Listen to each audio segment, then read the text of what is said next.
ठाकुर जी बोले, ए गोविंदा, ऐसे ही बोलते थे, बोले मोए दाल बाटी खानी है। गोविंदास बोले, 56 भोग बनते हैं रसोई में। अपरस में मुंह पे पट्टी बांध करके महाराज रसोईया बनाता है। अपरस में यमुना जी का जल आता है वहां से, वृंदावन से, उसके जल में सुंदर प्रसादी बनती है। इतने सुंदर शुद्ध भोजन को छोड़ के यहाँ कह दाल बाटी खानी है। ठीक है, मैं आज बोल दूंगा रसोई घर में बनवा देता हूं। बोले ना, रसोई की ना खानी तो। बोले तेरी कदम खंडी में आऊंगा। गोविंदास जी जहां बैठ करके भजन चिंतन करते थे, मंदिर से थोड़ा दूर था, सुंदर वन था गिरिराज जी में। बोले मां आऊंगो और वहीं पे तू कंडा, वही गोबरी कंडा में बना, और कंडा में बना के तैयार कर, मैं आऊंगा वहीं खाऊंगा। गोविंदास जी बोले, यहाँ सब लोग आपको मंदिर में पूजने आते हैं, आप यहाँ पे भगवान हो, ऐसे कहीं खाने पीने आओ। बोले कोई को पता थोड़ी चलेगी, मैं आ जाऊंगा, तू चिंता मत कर, तू सुन तैयारी कर ले, आज मैं तेरे यहाँ आके प्रसाद पाऊंगा। गोविंदास जी चुपचाप मंदिर से भाग गए, किसी को बताया नहीं। किसी को पता थोड़ी कि ठाकुर जी ऐसे बाहर भी चले जाते हैं, सबको लगे अंदर ही रहते हैं ये। गोविंदास जी दौड़ करके गए, बढ़िया कंडा में बढ़िया उपले उपले लगा करके महाराज बाटी बनाई, दाल चढ़ा दी, सुंदर ठाकुर जी आएंगे पाने।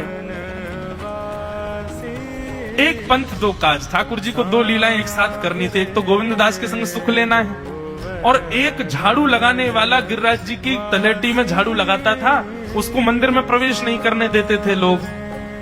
तो वो बेचारा बाहर खड़ा खड़ा ही दर्शनार्थियों से पूछता था कि ठाकुर जी दिख कैसे रहे, मुझे ये बता दो।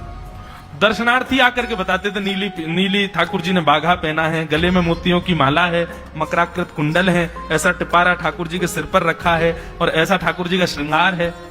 तो वो बाहर खड़ा खड़ा नेत्र बंद करके सुन सुन करके ही अपने चित्त में एक झांकी बना लेता था, और मन में सोचता था ऐसे दिख रहे होंगे ठाकुर जी। पर रोज प्रार्थना करता था, नाथ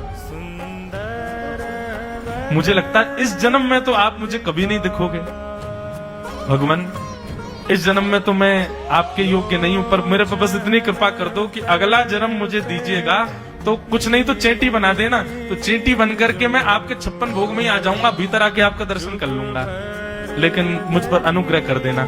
ठाकुर जी उसके इस भाव से इतने रीझ गए।